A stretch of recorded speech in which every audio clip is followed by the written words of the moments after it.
Hello, स्वागत आहे सगळ्यांचं आपल्या पुन्हा एका नवीन मिनी व्लॉगमध्ये. तर आजचा व्लॉग हा आपला काहीतरी स्पेशल असणार आहे. तो स्पेशल यासाठी कारण आज मी आली आहे सिन्नर येथील गारगोटी संग्रहालयात आणि गुगलच्या माहितीनुसार हे नाशिकजवळ असलेले एक खाजगी खनिज आणि रत्न संग्रहालय आहे, जिथे के.सी. पांडे यांनी 40 वर्षांहून अधिक काळ गोळा केलेले नैसर्गिक खनिजे, स्फटिक, झिरकॉन आणि दुर्मिळ अशी दगडांचे अद्भुत नमुने पाहायला मिळतात. हे भारतातील एकमेव असे संग्रहालय असून खनिजांच्या विविध प्रकारासाठी जगप्रसिद्ध आहे.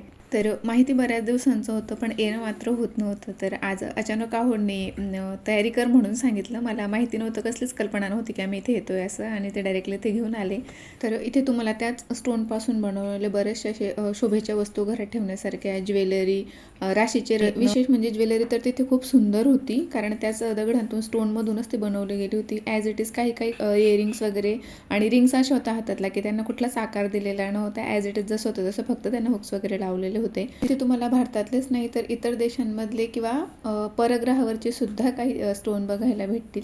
तिथेच त्यांचं स्वतःचं शॉप देखील आहे वर, तर तिथून तुम्ही शॉपिंगसुद्धा करू शकता तिथे. तर शॉपिंग तर काही मी तिथून फार काही केली नाही, एकच वस्तू घेतलेली आहे. तर ती काय घेतली हे तुम्हाला लॉंग व्हिडिओत बघायला भेटेल. लॉंग व्हिडिओची लिंक मी खाली देते, नक्की चेकआउट करा. आणि मला वाटतं नाशिकपासून एक 25 ते 30 किलोमीटर अंतर असल्यामुळे आम्ही एक 2 ते 2.5 तासात तिथे जाऊन आलो होतो. तिथून घरी आल्यानंतर मात्र तब्येत जरा माझी गडबड झाली होती. गडबड म्हणजे खूप मला ताप भरला होता, आणि हे कालचं उद्यापनाचं फक्त पाठ उचलून झालं होतं, बाकी सगळं तसंच पडून होतं.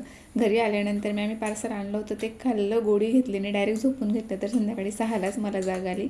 तर आधीला जायला लेट होत होतं, आधीची वेळ झाली होती, म्हणून मी आधी चहा टाकला आणि त्यानंतर मग हे किचन आवरायला घेतलं.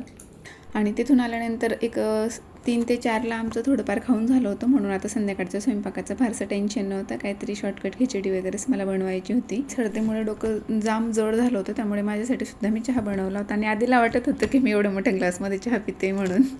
त्यानंतर हे जे काही राहिलं होतं सकाळी पाठ उचलल्यानंतर ते रांगोळी वगैरे सगळं आवरून घेतलं, कारण आता संध्याकाळची वेळ झाली होती. त्यानंतर सांजवात केली. व्हिडिओ आवडला असेल तर लाईक करा, चॅनलला सबस्क्राईब करा. भेटूया पुन्हा एका नवीन ब्लॉगमध्ये. तोपर्यंत बाय.